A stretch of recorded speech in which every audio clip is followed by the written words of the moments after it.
नमस्कार, जय हिंद दोस्तों। स्वागत है आपका अपने YouTube channel current affairs by Divyanshu. एडुटेरिया की बुक को हम लोग कवर कर रहे थे और चैप्टर नंबर 48 को हम लोग कवर कर रहे हैं। और इसमें जो है इंटरनेशनल इवेंट्स के बारे में चीज़ें दी गई है जो आपके एग्जामिनेशन पॉइंट ऑफ व्यू से काफ़ी महत्वपूर्ण है। इसमें हम लोग अक्टूबर 2025 तक के जो महत्वपूर्ण तथ्य थे जो इस बुक में दिए गए हैं उसे हम लोग कवर कर चुके हैं। और ये जो तस्वीर आपको दिख रही है, ये पेज आपको दिख रहा है, ये एडुटेरिया बुक से ली गई है। तो द क्रेडिट गोज़ टू एडुटेरिया। इसमें मेरा कोई भी योगदान, कोई भी इसमें मेरा एफर्ट नहीं है, बस मैं आपके सामने इसे डिक्टेट कर रहा हूँ।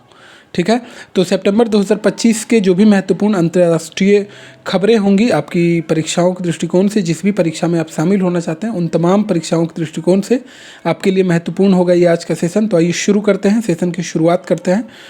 पहला तथ्य दिया गया है कि वैश्विक स्पोर्ट्स वियर ब्रांड जो स्केचर्स है, इसने मोहम्मद सिराज को अपना ब्रांड एम्बेसडर नियुक्त कर दिया है। मोहम्मद सिराज के बारे में आपको पता होगा कि ये भारतीय तेज़ गेंदबाज हैं।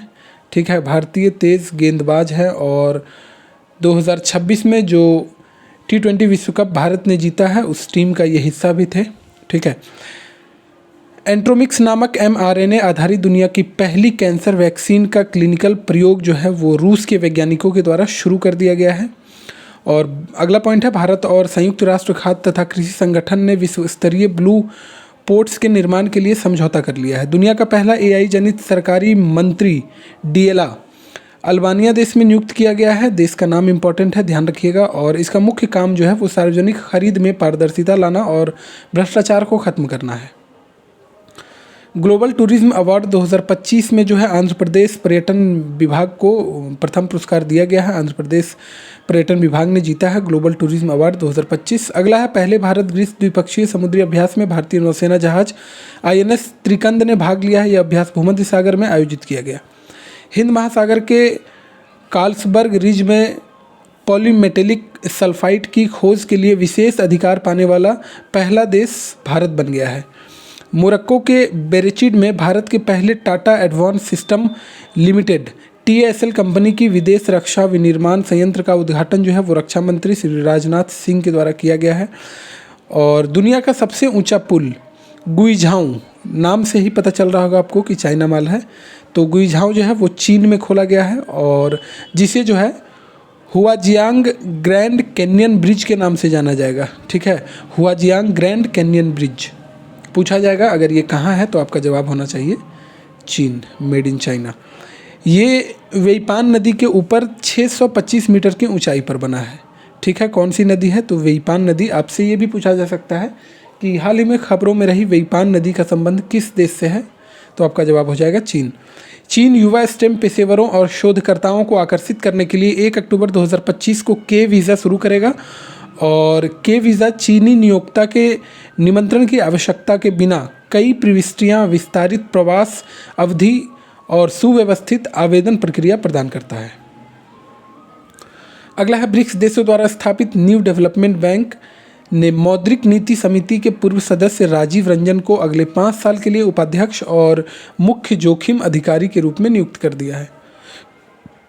ज्यूरिख डायमंड लीग 2025 के फाइनल में भारत के स्टार जेवलिन एथलीट, जेवलिन मतलब भाला फेंक, ठीक है, तो जेवलिन एथलीट नीरज चोपड़ा को 85.01 मीटर थ्रो के साथ सेकंड स्थान यानी दूसरा स्थान प्राप्त हुआ। इस प्रतियोगिता में प्रथम स्थान जर्मनी के जूलियन वेबर ने, जिन्होंने 91.51 मीटर थ्रो के साथ हासिल किया है। ठीक है, जूलियन वेबर जो कि जर्मनी के रहने वाले हैं, इन्होंने 91.51 मीटर का थ्रो किया था और इसी के साथ उसने प्रथम स्थान प्राप्त कर लिया है। और नीरज चोपड़ा जो है वो अपने दूसरे स्थान पर है।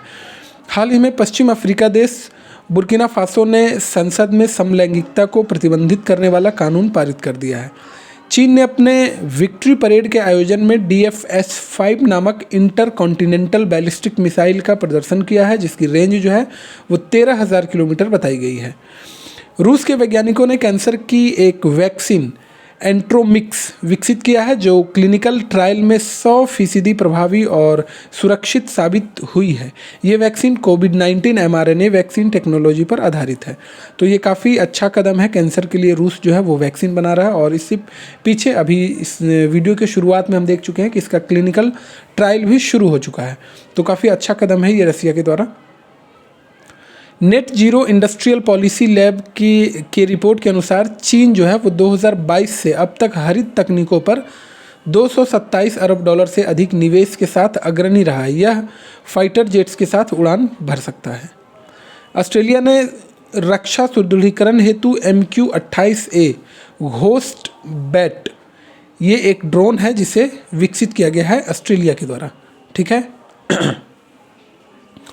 मन्नार में आपातकालीन देखभाल इकाई के निर्माण के लिए भारत और श्रीलंका में 600 मिलियन श्रीलंकाई रुपये के समझौता ज्ञापन जो यानी मेमोरेंडम ऑफ अंडरस्टैंडिंग पर हस्ताक्षर हुआ है।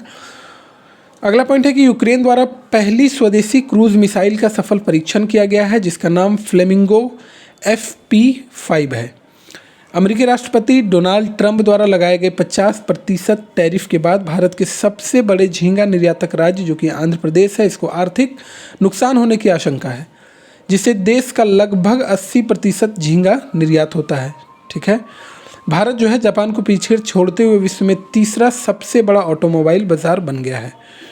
IMF की प्रबंध निदेशक क्रिस्टालिना जॉर्जीवा ने डेनियल काट्स को प्रथम उप प्रबंध निदेशक नियुक्त करने का प्रस्ताव रखा है। भारत ने ईरान में फर्जी नौकरी के प्रस्तावों को लेकर अपने लोगों को सतर्क किया है। जापान की प्रमुख credit rating agency Rating and Investment Information Inc RNI ने भारत के long term sovereign credit rating के BBB से बढ़ाकर BBB+ कर दिया है। ठीक है। चलिए अगला पॉइंट है, भारी अस्थिरता और तख्ता पलट के बाद नेपाल की पहली महिला अटॉर्नी जनरल सविता भंडारी को नियुक्त किया गया है। ठीक है। पड़ोस का देश है और अटॉर्नी जनरल बनाया गया है। ठीक है, यानी कि महाधिवक्ता है ना। चलिए अगला है UN women Asia and the Pacific में UN वीमेन के कार्यकारी निदेशक के रूप में डॉक्टर सीमा सामी इस्कंदर बहिस को अपना दूसरा कार्यकाल बहिस ने जो है अपना दूसरा कार्यकाल शुरू किया है। ठीक है। अगला है, एशिया के सबसे बड़े रेल संचालन कमांड सेंटर का अनावरण गुजरात के साबरमती में किया गया है। अगला पॉइंट है, गोवा में आयोजित होने वाले फीडे विश्व कप 2025 के लिए ग्रैंड मास्टर दिव्या देशमुख महिला शतरंज विश्व कप विजेता खिलाड़ी को वर्ल्ड वाइड कार्ड एंट्री मिल गई है। आपसे अगर पूछ लिया जाए कि फीडे विश्व कप किससे संबंधित है तो ये शतरंज से संबंधित है। ठीक है, ध्यान रखिएगा, शतरंज से फीडे विश्व कप का संबंध है। राज्य प्रांत साझेदारी पहल 15वें भारत जापान वार्षिक शिखर सम्मेलन के दौरान शुरू की गई। और अगला पॉइंट है, 17वां CII ग्लोबल मेडिटेक शिखर सम्मेलन 2025 का आयोजन जो है वो नई दिल्ली में किया गया। प्रधानमंत्री नरेंद्र मोदी 25वें संघाई सहयोग संगठन यानी कि SCO शिखर सम्मेलन में भाग लेने के लिए तियानजिन जो कि चीन में है गए थे। इसका विषय क्या था, तो स्वस्थ भविष्य के लिए नवाचार, वैश्विक प्रभाव के लिए मेडिटेक को आगे बढ़ाना, make in India, make for the world. वैश्विक शांति सूचकांक 2025 की अगर बात कर ली जाए तो एशिया में सबसे सुरक्षित देश जो है वो सिंगापुर है और दुनिया में ये 6ठे स्थान पर है। पापुआ न्यू गिनी के 50वें स्वतंत्रता दिवस समारोह में भारतीय नौसेना का INS कदमत जहाज़ ने भाग लिया। दुबई में आयोजित गल्फूड 2026 के लिए भारत को भागीदार देश नामित किया गया है। इंक्लूजन इंटरनेशनल का 18वीं विश्व सम्मेलन 2025 VR इंक्लूजन शारजाह संयुक्त अरब अमीरात में आयोजित होगी। 20वां वैश्विक स्थिरता शिखर सम्मेलन नई दिल्ली में आयोजित हुआ जिसे भारतीय उद्योग परिसंघ CII के सतत विकास उत्कृष्टता केंद्र ने आयोजित किया। भारत नेपाल न्यायिक वार्ता को संबोधित करने काठमांडू का दौरा तत्कालिक मुख्य न्यायाधीश BR गवई ने किया। पेरिस में गंगेसुर सीन महोत्सव के लिए चुनी गई असमिया फिल्म गुड बॉय गुरुजी है। भारत और इजराइल ने आर्थिक संबंधों को बढ़ावा देने के लिए नई दिल्ली में द्विपक्षीय निवेश समझौते पर हस्ताक्षर कर लिया है। एंड्रयू हेलनेस ने जमैका के प्रधानमंत्री के रूप में अपनी लगातार तीसरी जीत हासिल कर ली है। एंड्रयू हेनलेसन, ठीक है, होलनेसन। भेल ने भारत में ईंधन सेल आधारित ट्रेनें विकसित करने के लिए सिंगापुर स्थित होराइजन फ्यूल सेट टेक्नोलॉजीज के साथ साझेदारी कर लिया है।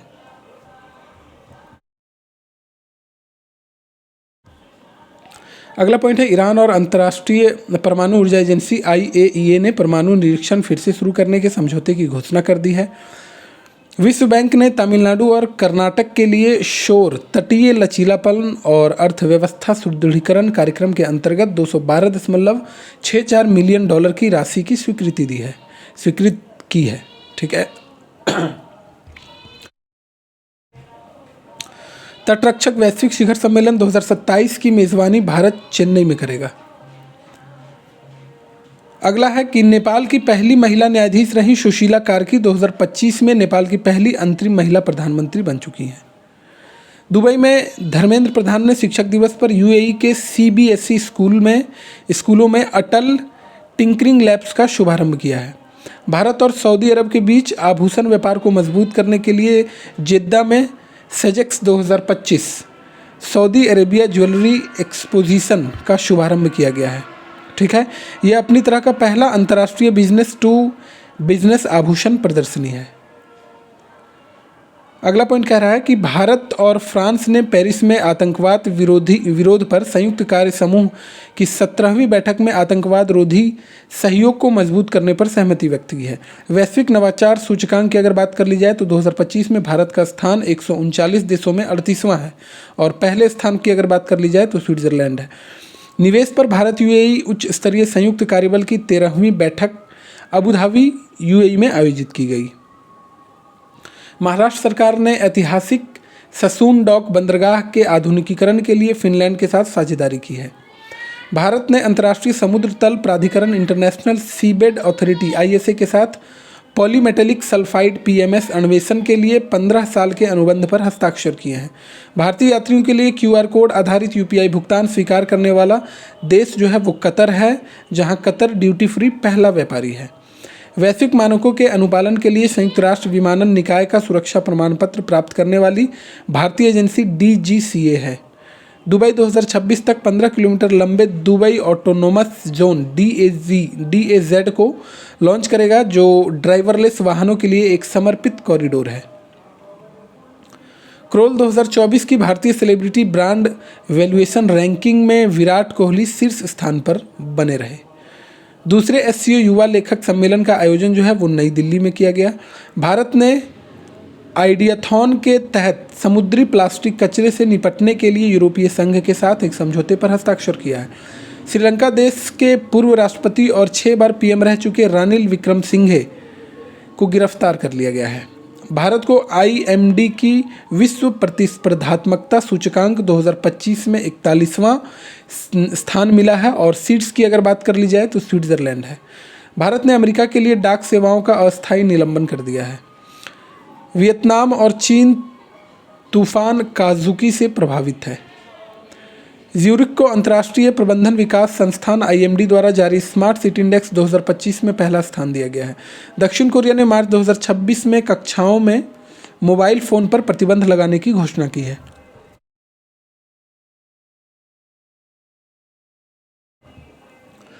अगला पॉइंट है ब्राज़ील के पूर्व राष्ट्रपति जायर बोल्सोनारो को गुरुवार को सुप्रीम कोर्ट के बहुमत से 2022 का चुनाव हारने के बाद सत्ता में बने रहने के लिए तख्तापलट की साजिश रचने का दोषी ठहराया गया और कोर्ट ने उनको 27 साल की सज़ा सुनाई है।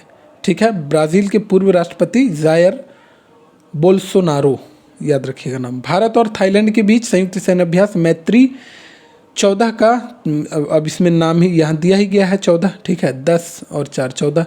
इसका 14वां संस्करण मेघालय के उमरोई में शुरू हुआ। जो भी युद्धाभ्यास भारत में किया जाता है, भारत के अंदर किया जाता है, उसका लोकेशन इंपॉर्टेंट हो जाता है, तो ये याद रखिएगा। मेघालय के उमरोई में शुरू हुआ और इस अभ्यास का आयोजन 1 से 14 सितंबर 2025 तक किया गया। INS त्रिकंद एक्सरसाइज ब्राइट स्टार 2025 में भाग लेने के लिए मिस्र के अलेक्जेंड्रिया बंदरगाह पहुंचा। भारतीय सशस्त्र बलों का एक दल जिसमें 65 कार्मिक शामिल हैं बहुपक्षीय संयुक्त सैन्य अभ्यास जपड 2025 में भाग लेने के लिए निजनी रूस के लिए रवाना हुआ। यह अभ्यास 10 से 16 सितंबर 2025 तक आयोजित किया गया।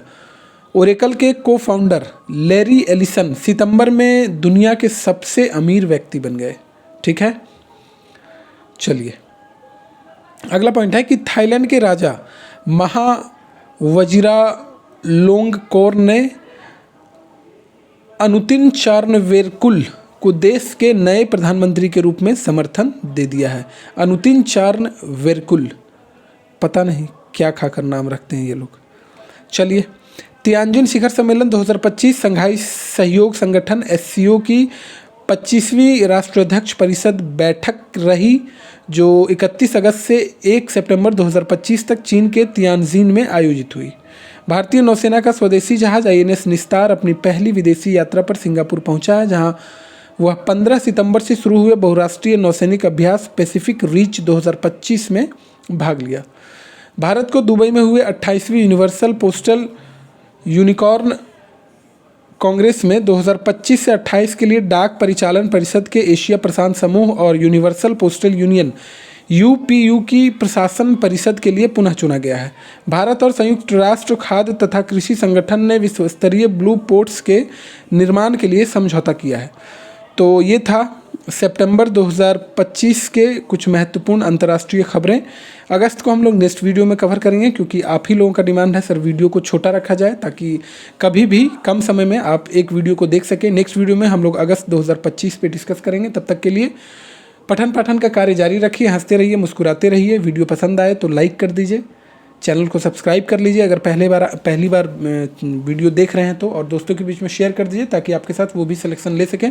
मिलते हैं नेक्स्ट वीडियो में। Thank you very much.